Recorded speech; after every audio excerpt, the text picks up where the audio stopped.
made it like aesthetically pleasing for right. everybody. Gotta make it look good. Yeah.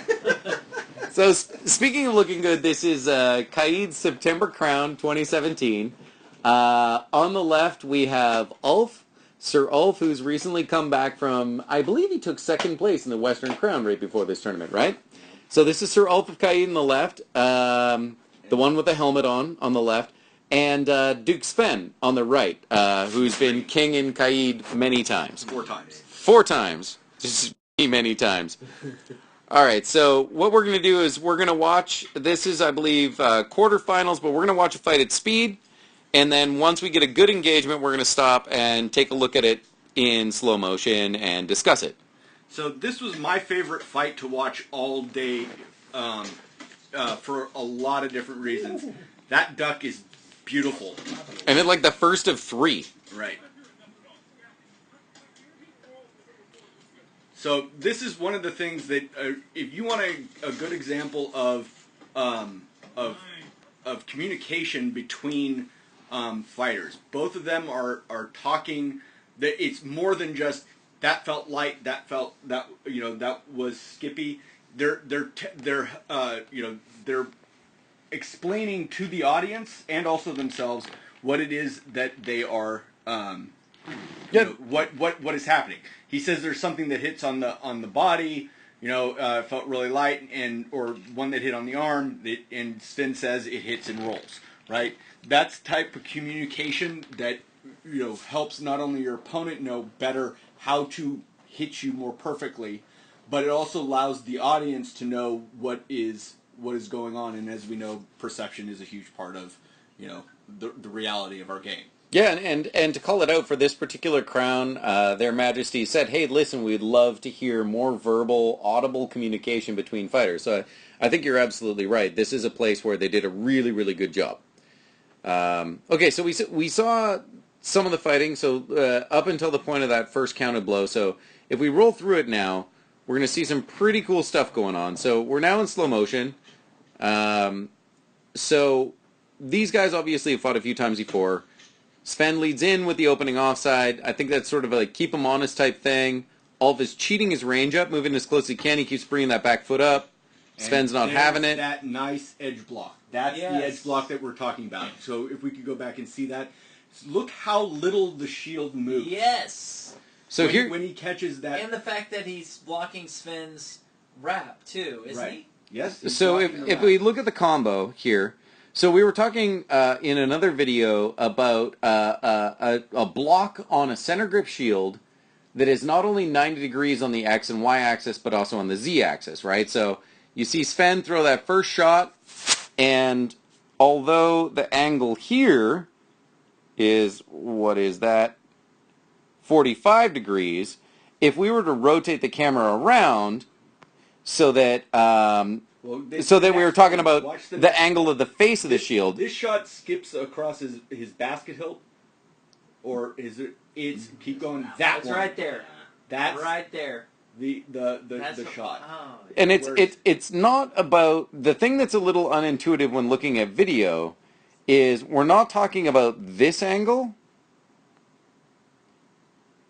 We're talking about the angle of which the contact is. So if the camera were to rotate around, the blade of the sword is, I don't really know how to describe it. Well, but the blade of the sword is perpendicular to the shield. Yeah. Right? Yeah. So as it's he's coming back. Here's your plane of rotation. So, excuse me, where is that? Plane of rotation through here. And that power is going straight into the shield. The flat of the shield. It's a curved shield, but the flat of the shield is completely perpendicular to the angle of attack. Right. I think is what we're saying. So yes. It doesn't look 90 degrees in the video, but the important part is the part of the sword that's delivering power to the shield is completely against the face of the entire shield. So the second thing that Ulf does really, really well, and this is one of the things that we talk about a lot when we're talking about defense, is that your defense comes from your core and your legs. And so instead of pushing your arm over to block the shot, he gets this core. You see this nice tight core rotation? He's rotating his body instead of pushing his arm. And so that's a much more efficient use of that, and which is one of the reasons why he's able to get that block right perpendicular to it, right? So he rotates the body instead of pushing the arm out. Yep. I mean, And then of course we get the first duck. okay, so let's all agree on something. Ulf, if you're watching this video, stop. Because we'd all like your respect. It's going to sound like we're all man-crushing on you here. So just pause the video, go watch something else. There's plenty of cats on the internet. So we're going to start man-crushing on both these guys here. So if we go back, Cool, we should do that backwards. so we're going backwards, we're going forwards. Now, Sven's a left-handed fighter. He's going to throw the offside head. It's going to happen. You're a right-handed fighter fighting a left-handed fighter. The offside headshot is going to come. And you can tell the way that Ulf's body's positioned. He's not in a bad spot to respond to it. Now, his sword, which I'm trying to draw, is not working because I keep reaching. I'm going to draw it that way. So his sword's there. His shield's there. It looks like he has this big opening right there that a left-hander can just throw an offside right into, right? But Ulf knows that that is coming. So when that offside comes, Ulf lifts the shield to block, right? So that's one typical defense. And now interestingly, he has thrown his shield up against Sven's shield to sort of immobilize it. And you'll notice he is now going for probably a shot this way, right? So he's popped his shield against Sven's shield so that Sven's going to have trouble bringing his own shields around there, right? So in this case, it doesn't quite work out, but it's a really cool move.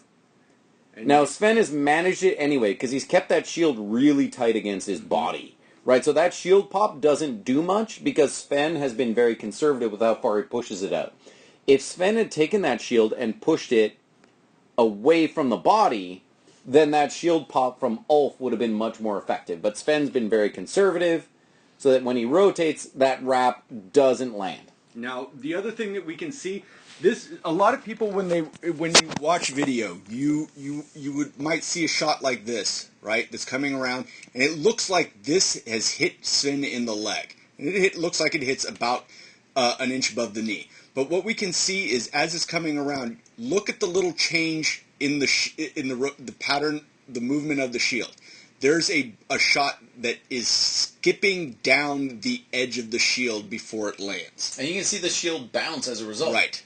And this is one of those places where we need a better frame rate, because Oh my gosh. it probably hit much higher of Sven's shield than it looks. So the second thing that, the other thing that I wanted to talk about, when we talked about the edge block before on the wrap, this is a perfect edge block on the offside.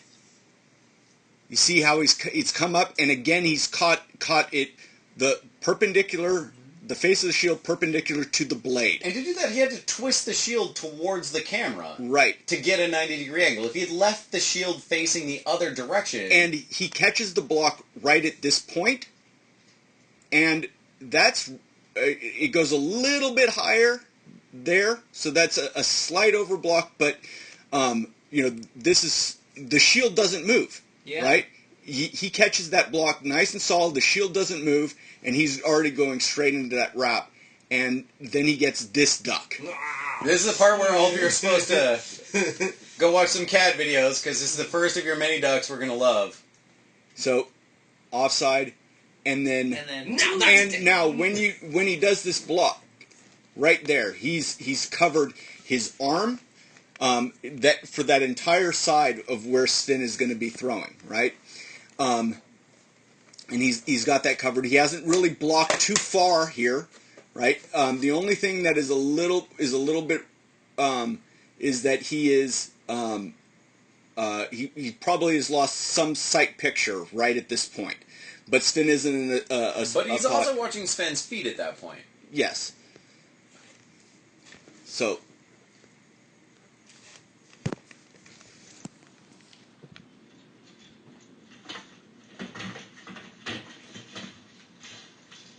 This is in slow motion. Right. So when we're going back here, now we've got this pass starts. Okay. We have this wrap here. Ulf throws that offside. Sven hits with the wrap. in the arm. Now, the things that we can say about this is look how short that is landing on the wrap, right? That is like 8 inches close to the basket toe. Yeah. That's going to steal a lot of power. You can't really short stick a wrap, right? No, it doesn't work, and it also looks like it might have bounced off of Ulf's hilt. And the faster you watch it, the less it looks like a hit. Actually, it looks like it just catches the Skips. hell on his cock. On his elbow cock. It looks like it just kind of catches on the edge, and then there's no power. No power. And then Sven comes around here with the body wrap, and again, this is hitting bottom 8 to 12 inches on the sword. Which is probably why he doesn't get the turn on the basket like you. Right.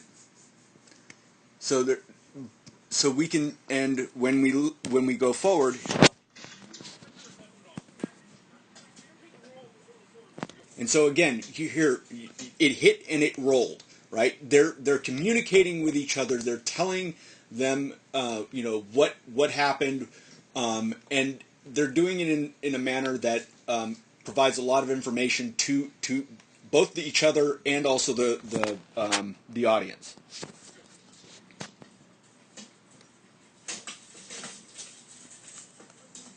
And there we have The number second.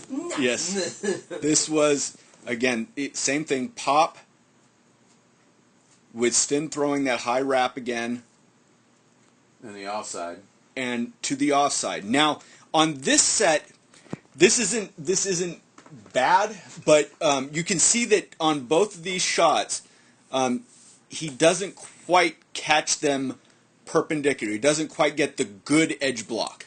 With the shield. So Right. Ulf's shield is not 90 degrees to the plane of attack. Right. And that's why it bobbles more. Yes, and so you see that there's a whole That lot of bobble right motion on the shield, right? Meanwhile, he gets around and he's getting that nice solid leg wrap, Yeah. right? And then he gets this duck. And can I point out one other thing? Yeah.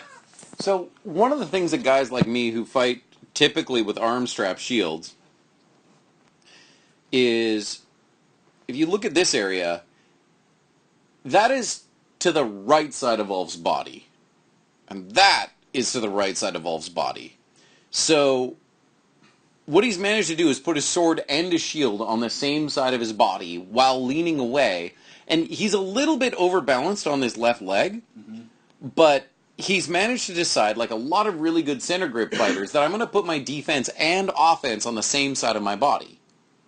And the only reason why that's not deadly to him is because he knows the angle that Sven is coming at and has moved his body out of the way of that angle. Right? So he's removed his head as a target. He knows the shot's not going to come deeper into his body or ribs, so he can put his defense and his offense on the same side and still be safe. And I think that's one of the strengths of a center grip shield, is that you can push your defense all the way over in a way that you couldn't if you were sort of locked in. So when we can talk about as far as this block goes, right? At this point, he's already ducked the shot. Yeah. Okay? So right here, there's no way Sven can hit him, right? But he keeps going down even further, right? So this is his balance getting caught a little bit off balance at this point. Now, when we talk about having good balance, we can talk about balance in two different ways. We can talk about whether or not their footwork and so on takes them out of balance, or whether they're in balance for most of the, when they want to be, right? But there are always going to be times when somebody takes a step that you're not expecting and you find yourself off balance. And so the other aspect of balance is how you recover from being off balance, right? And so right here, I like to fall over. so Ulf gets his duck. He's in this point. He ducked a little farther than he needed to, and he's a lot more off balance than he was in that first one, right? And now he recuperates by letting that leg come out and around, and he just in time. Like, look at that. It takes the tabard off. So we're just in time.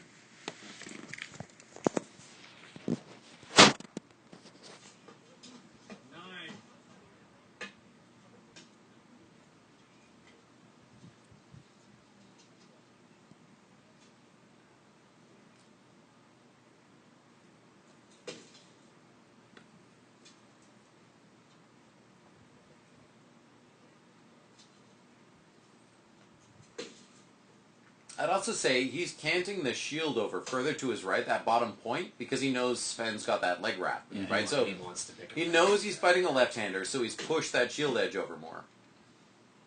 Nice, good blocks Yeah, again. nice block. And so again, here we see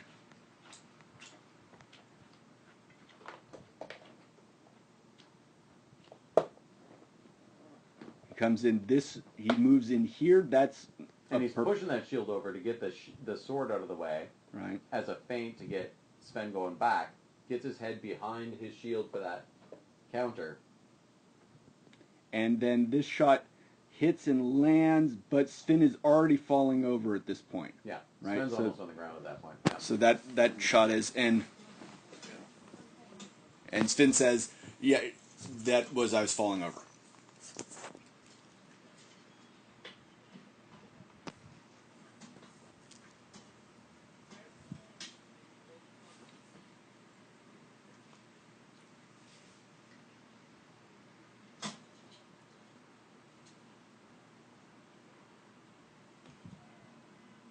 And you can still see that the point of his shield sort of cheated over a little bit. He's willing to pull his head out for that offside. He's leaning in a bit, but he's still staying pretty well on balance. Again, Yeah, those shield. those nice solid shield blocks. Boom. And then that one gets around, but Sven is starting to reach for it now. More than.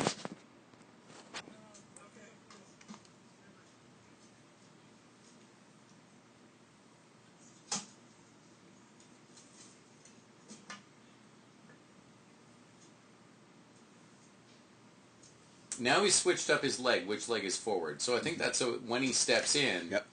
he's actually going to have a tighter range. And I don't know if Sven can see that shift. Well, So if you watch, when the shift happens, Sven sort of got his shield up. So Ulf might actually be, it might be an accident, but Ulf might actually be waiting for Sven to not really be paying attention to switch his feet.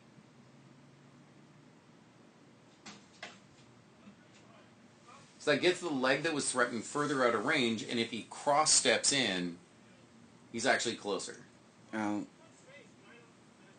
So this is the thrust that ends up winning the fight. Right. Is the part that we now what we want, the thing that we want to talk about here, and what they're discussing is whether or not this is to the face, right? And in our game, face is defined as being halfway up the forehead to your chin from ear to ear. Now, when this shot lands, this isn't a great view of Sven. So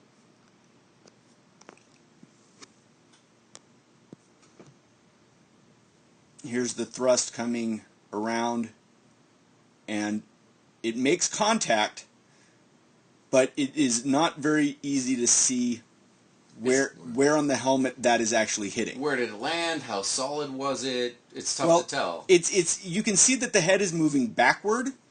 There is impact, but unless it's hard enough, unless it's or if it is to the face, a touch kill is, a touch is a kill. In Caid. Yes. If that's everywhere. No, not everywhere. A thrust to the face? No, there by society law, kingdoms may choose to adopt the standard that there is a light chainmail drape over the face, protecting you from a light touch to the face. It is still a lighter standard than a thrust to the rest of the body, but an incidental touch is not good enough. So in Caid, positive force, or whatever it's called, is enough for a kill. In other kingdoms, it's a little bit heavier, stouter thrust, but it's still not as stout as, say, a body thrust. But in Caid, if it's in the face. So the question here that I think Sven asks is, hard for me to tell, did that hit me in the face, or did it hit me in the top of the helmet, because I was blocking with my shield, and I don't know. Well, when we see this thrust actually come in, Sven doesn't get a block on this. But you can see that the shield, it's coming over the shield. Now, the place that it looks like it's landing to me is right at that hinge. Right at the top of the grill. Yeah. And so, we can't really say where this lands, obviously, from this video. Now, you take a look at Sven's helmet, though. The hinge actually sits about an inch or an inch and a half above where the helmet, the top of the helmet actually starts. Yeah. And that's actually a pretty good indicator of where that halfway up the forehead is. So this shot to me does look like it is landing up near the pin. Yeah, and this is a place where, actually, so I've watched this video a bunch because I think it's super sexy, and the conversation comes down, Sven says, I don't know where that hit me. Right? And Ulf says, I'm not sure. After it did hit you, but after it got past the edge of your shield, I don't know what it hit. Right. It might have hit that hinge. I think is something he actually says. Yeah. But up by the hinge. And now so the marshal... they're discussing it, and they're, No, the marshal is... Marshal was saying that it was to the face. And Sven takes it as a kill. And Sven takes it as a kill. I'm not exactly sure the marshal needed to be involved in that discussion because the two fighters looked like they were dealing with it. Regardless, I heard Ulf say that it was he thought it was to that pin on the top. And this is another place where, like, Sven at that point to say if it's at the pin, is it at my forehead or not? Is it? So and this is another place where I'll admit my ignorance. And this is, again, I'm new in Caid. So you actually said something earlier, Helgi, that this is another place where I might be cheating. So you said halfway up the forehead. Mm-hmm. I have a big forehead. Honestly, when we say... So for me, right, like, you can stamp a sign. So the way I've always thought about it is, if it's and I might be wrong. Right. In fact, I probably am wrong. I've always thought that it's the eyebrows down. Yes. Is the face. That's how I generally think if of your the eyebrows are halfway up your forehead, you're very surprised. Yeah. But, like, I've got a big forehead, and the balder I get, the bigger it gets. Like, I don't know if a killing blow every 5 years gets a further half inch. You're losing more and more the older you get. Like, no! It's like Jean-Luc Picard, you can stab him in the top of the head, and it's a kill, because his forehead goes to there. So, no, it's one of those questions, right? And what I love about this is Sven just said, I'm not sure. And this is a great close-up, by the way. You can see the hinge sticks out. Maybe that's what caught the tip of the sword. And that the place where, when you talk about, if you're looking at it as being the brow really starts at that second bar from the top. Yeah. Right? And so there is that space there between the hinge and the face. And this is why you gotta love Duke Sven. Right. He's one of those, like, dead until proven alive, guilty till proven innocent. Like, unless we are both sure I'm alive, I'm taking that blow. Like, Sven's a very super honorable guy, and has won crown 4 times regardless. Yeah. So, like, his only question was, like, was that my shield? I'm not even really sure. But, like, there was zero hesitation on his part to take the blow. But to me, like, this tells me this is something I really need to understand better now that I'm living in Caid. Because a matter of inches can really make a difference. Yeah. And if something hits me in the middle of the forehead, my impulse is, that is not my face. Right. You have to stab me hard. But if in Caid it's halfway down the forehead, I got like 7 inches of forehead. It says that's what the rules say is halfway up the forehead. Okay, Generally, I take halfway up the forehead, being the brow ridge, the top of the brow ridge. Okay. That is not the eyebrow ridge, the skeletal brow ridge. Right. Okay, because I was like, you don't look that surprised. So on me, that would be about here, right? Keep my eyebrows down. Like Cro-Magnons have a huge disadvantage. No, I got to look that up. So this is a place where I've been off base. Right. So, and that concludes that video. And Ulf won. Great fight. Like I said, my favorite from that crown.